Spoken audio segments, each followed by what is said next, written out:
সদ্য যোগদানকৃত চেয়ারম্যান সাহেব এবং ইউপি সদস্যবৃন্দ এবং উপস্থিত প্রাক্তন চেয়ারম্যান এবং ভাই বোনেরা, আসসালামু আলাইকুম।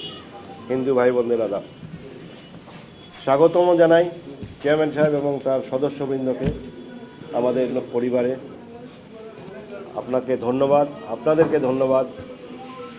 আপনারা নিজস্ব উদ্যোগে আপনারা তারেক রহমান সাহেব, জিয়াউর রহমান সাহেব, বেগম খালেদা জিয়ার ধ্যান ধারণা কর্মসূচিতে উদ্বুদ্ধ হয়ে আপনারা যে যোগদান করেছেন, সময়ের আগেই আপনারা বুদ্ধিমানের মতো কাজ করেছেন আমি বলে আর মনে করি। আমরা সারা দেশে দেখছি বিএনপির বিভিন্ন প্রার্থীদের অবস্থান।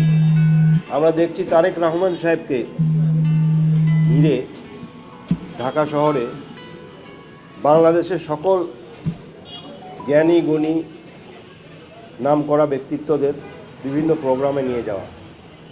দেখছি বিভিন্ন দেশের অ্যাম্বাসাডার, মিনিস্টার, এই পর্যায়ে লোকজন প্রতিনিয়ত ওনার সঙ্গে দেখা করছেন, দেখার জন্য অ্যাপয়েন্টমেন্টের হিড়িক পড়ে গেছে।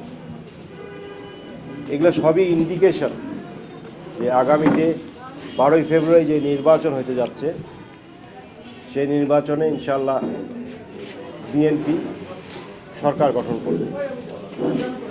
যার জন্য আজকে যেই ভারতের সঙ্গে বাংলাদেশের বর্তমান সরকারের সম্পর্কটা একেবারে তলানিতে গিয়ে পৌঁছেছে। এক ক্রিকেটার মুস্তাফিজকে ভারত থেকে বহিষ্কার করার ফলে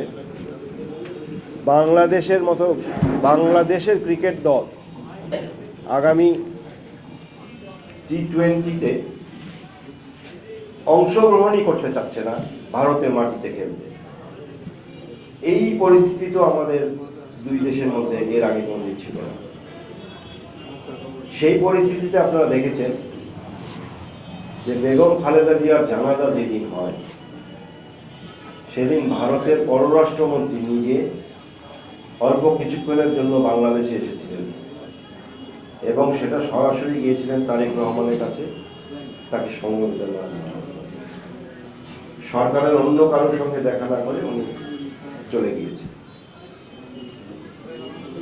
এগুলো সব ইন্ডিকেশন যে কারা আগামীতে ইনশাল্লাহ ক্ষমতায় আসবেন সুষ্ঠু নিরপেক্ষ একটা নির্বাচন হলে। তো আপনারা যে এই ধারাটা বুঝতে পেরেছেন চেয়ারম্যান সাহেব এবং সদস্যবৃন্দ, এর জন্য আপনাদেরকে আবারও ধন্যবাদ।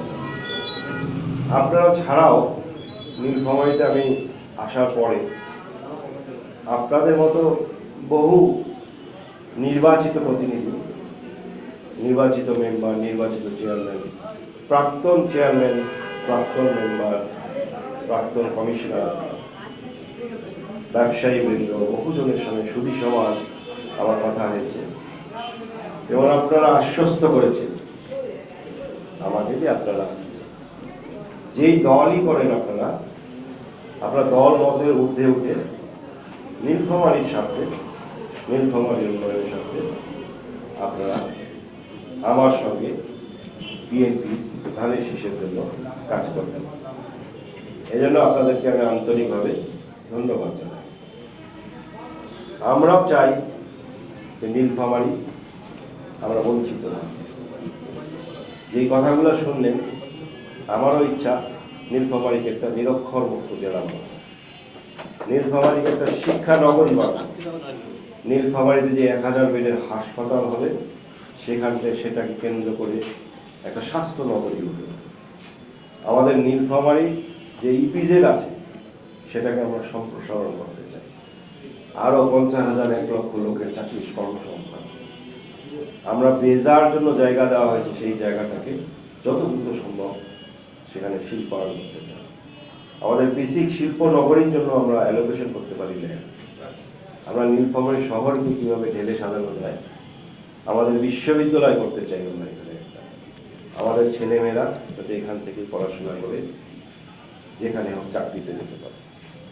আমাদের যে দারোয়ানি টেক্সটাইল মিলটা পড়ে আছে এটাকে আমরা কিভাবে কাজে লাগাতে পারি, সেখানে আমরা ব্রডব্যান্ড দিয়ে, ইন্টারনেট দিয়ে, এখানে কি আমরা আইটি সিটি, আইটি ইউনিভার্সিটি এরকম কোনো কিছু করতে পারি কিনা সে ব্যাপারে আমরা অনুসন্ধান চালাবো। আমি যেহেতু ইঞ্জিনিয়ার, আমার ইঞ্জিনিয়ার ভাইদেরকেও আমি অনুরোধ করেছি ওনারা যাতে এই ব্যাপারে একটা গবেষণা করেন যে আমরা এইটাকে একটা ইনস্টিটিউট বানাতে পারি। সেরকম বহু পরিকল্পনা আমরা। আপনারা অনেকে জানেন আমি আওয়ামী লীগ করি, এটাও ঠিক আছে। আওয়ামী লীগকে কোনো সেরকম পোর্টফোলিওতে ছিলাম না। 2022 সালে যখন আমি স্থানীয় নির্বাচন করতে যাই, তখন বাংলাদেশ আওয়ামী লীগ আমাকে বহিষ্কার করে লিখিতভাবে, এবং এটা আমার নীলফামারী জেলার মানুষ এবং টিটাফলা ইউনিয়নের বাসিন্দা সবাই কিন্তু জানে। এরপরও আমি আজকে হয়তো বিপদে পড়ছি, অনেকে মনে করে যে বিপদের চাপে। আসলে বিপদের চাপে আমি আসি না। রাজনীতি যেহেতু করি, জেল জুলুম আমাদের থাকতেই পারে, এটা অস্বাভাবিক কিছু নয়। তবে আমার কাছে তুহিন ভাইয়ের যে আদর্শটা ভালো লাগছে, শহীদ প্রেসিডেন্ট জিয়াউর রহমানের আদর্শ ভালো লাগছে, সেই লক্ষ্যে কিন্তু আমি আজকে বিএনপিতে আসছি। এই কথাটাই আমার পিছিয়ে ছিল, বলার আমার ইচ্ছা ছিল যে আমি কোনো চাপে পড়ি কিন্তু আজকে বিএনপিতে যোগদান করি, এটা কিন্তু আপনারা স্পষ্ট মনে করেন। সাবেক প্রধানমন্ত্রী বেগম খালেদা জিয়ার ভাগ্নে শাহরিয়ার ইসলাম তুহিন ভাই, সে যোগ্য ব্যক্তি। এই লোকটাকে যদি আমরা নীলফামারী সদর আসনে নির্বাচিত করতে পারি, ইনশাল্লাহ আমার নীলফামারী সদরের অনেক অবহেলিত কাজকর্ম বাকি আছে, সেগুলো তার দ্বারাই সম্ভব। এবং আমাদের সুখ দুঃখে ভালোই মন্দে সে দৃষ্টি রাখবে। এই উদ্দেশ্যে নীলফামারী উন্নয়নের জন্য আমরা অতীত সব ভুলে বর্তমান ধানের শীষে দল মত নির্বিশেষে অল পরিষদের আমরা ঐক্যবদ্ধ হয়ে এখানে যোগ দিলাম ধানের শীষের